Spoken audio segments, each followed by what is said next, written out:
கர்த்தருடைய நாமத்துக்கு ஸ்தோத்திரம் உண்டாவதாக.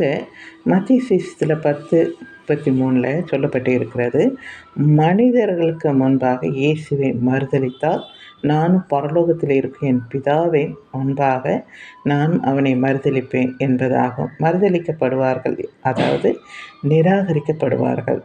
ஏனென்றால் இப்பொழுது கடைசி காலம் வருகிறது இல்லையா? இந்த காலகட்டத்தில் கிறிஸ்தவர்களை துன்பப்படுத்தி கொலை செய்கிறது எல்லாம் வரும்.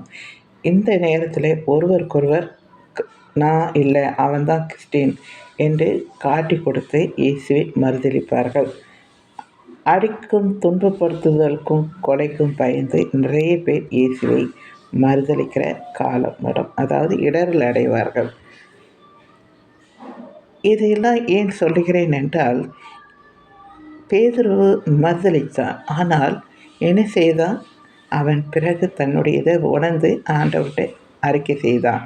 நாம் அப்படி இருக்கக்கூடாது. அவரோடு கூட பாடுகளை சகித்தோமானால் அவரோடு கூட ஆளுகை செய்வோம். நாம் அவரை மறுதலித்தால் அவரும் நம்மை மறுதலிப்பார் என்று 2 தீமோத்தேயுவிலே நீங்கள் பார்த்தீங்கன்னா அதில் 2:12 நீங்கள் பார்க்கலாம். எனக்கு அன்பானவர்களை, நாம் மறுதலிக்காமல் உறுதியாக இருக்க வேண்டும். எதற்கும் பயப்பட வேண்டாம்.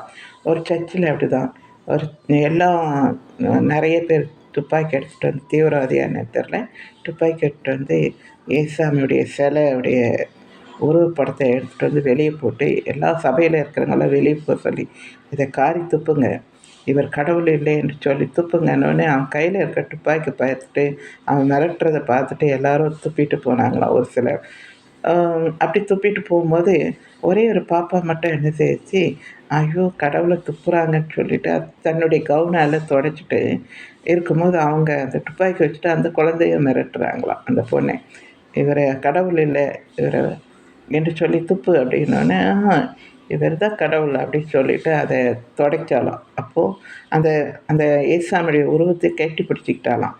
அப்போது அவங்க தீவிரவாதிங்க அவன் மண்டையிலேயே சுட்டு சாகடிச்சிருக்காங்க. ஸோ போனாங்க, திரும்பி போனாங்க பார்த்தீங்களா, இயேசு மறுதலிச்சுட்டு. அவங்க எல்லாரும் அதை பார்த்துட்டு ஒரு நிமிஷம் அந்த சின்ன பொண்ணு எப்படி இயேசுக்காக மரணத்தை சந்திக்குது மறுதலிக்காமல், நாம் போய் பயந்து வரமேன்னு சொல்லிட்டு எல்லோரும் மறுபடியும் திரும்பி வந்து, எப்படி பேதுரு மறுபடியும் வந்தா இல்லையா ஆண்டவர்கிட்ட மன்னிப்பு, அதே போல் எல்லாரும் தன் பாவத்தை உணர்ந்துட்டு இயேசு தான் உண்மையான கடவுள், எங்களை சுடு அப்படின்னு சொல்லிட்டு எல்லாரும் நின்னாங்களாம். எனக்கு அன்பானவர்களை, அப்படியாக நாம் என்ன செய்யணும்? துணிஞ்சு நிற்கணுமே தவிர பயப்படக்கூடாது. சரிங்களா? தேங்க்யூ.